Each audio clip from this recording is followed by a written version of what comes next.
Un nouveau visage pour la Reinerie. Un projet de restructuration du quartier est à l'étude.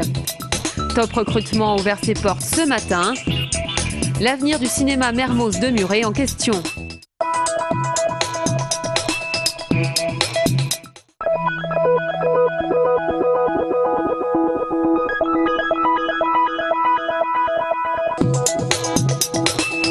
La ville de Toulouse se laisse 5 ans pour changer le visage du quartier de la Reinerie. Architectes et paysagistes ont été choisis pour renouveler le quartier dans le cadre du grand projet de ville. Piétonisation de la rue de Kiev et désenclavement global des immeubles et tripodes, quelques-uns des grands axes de cette restructuration. C'est bien parce que il y a du modernisme, il y a de l'évolution et faire tomber ces barres c'est pas mal aussi. Les gens sont inquiets aussi par rapport aux centres commerciaux. Donc ils se posent la question, que va devenir le centre commercial de la Reinerie? La marge de manœuvre qu'on nous présente comme une participation effective des habitants à un grand projet de transformation du quartier n'est en réalité qu'une adhésion à un programme qu'on nous impose. C'est vrai que je ne me suis pas trop impliquée là-dedans parce que je pense que si j'aurais reçu des questionnaires concrets à renvoyer, je pense que j'aurais plus donné mon avis. Il y a des logements encore insalubres qui datent d'il y a 30-40 ans, quoi, je veux dire, voilà quoi. Surtout par rapport à l'espace, quoi. Il y a des familles de 10 personnes qui sont entassées dans des T2, T3, quoi. C'est une crise du logement, quoi. Je pense qu'il faudrait d'abord écouter les gens, hein. Venir dans les quartiers, essayer de comprendre les gens, la vie des gens. Cette participation, les habitants la jugent essentielle. La mairie, elle pense à une vraie coproduction avec la population et ce, dès octobre. Des négociations ouvertes entre direction et syndicats de postiers, 70% et environ 30% pour la direction.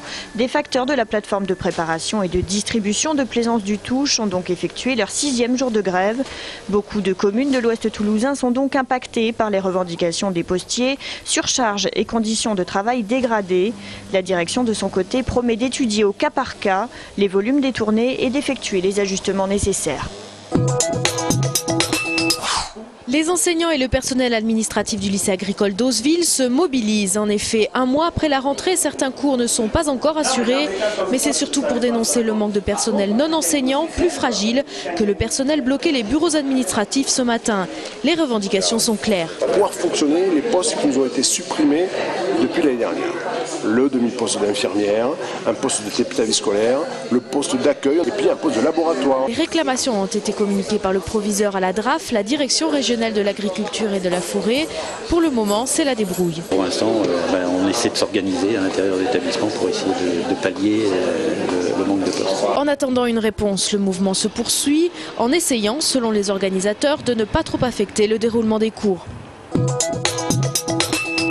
Non à une psychiatrie au rabais et déshumanisée. L'intersyndicale des psychiatres publics était en grève aujourd'hui pour un mouvement national de défense de la spécialité et notamment du secteur. La psychiatrie de secteur qui visait à permettre à des personnes présentant des troubles mentaux soit d'être hospitalisées, soit d'être suivies en consultation, en visite à domicile, en hôpital de jour, mais avec la notion de continuité des soins.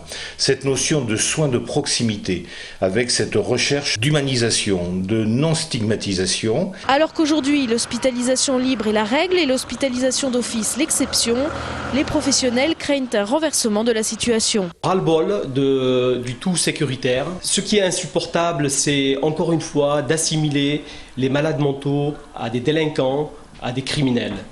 Il faut savoir que plus de 95% des crimes sont commis par des gens ordinaires. Dans leur mouvement, les médecins sont soutenus par les patients et leurs familles.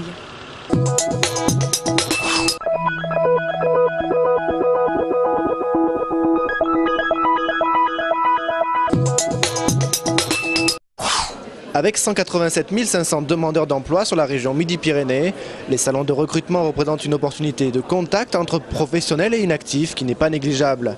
C'est au centre des congrès Pierre Baudis à Compense-Caffarelli que se tenait aujourd'hui et jusqu'à demain le 9e salon de top recrutement.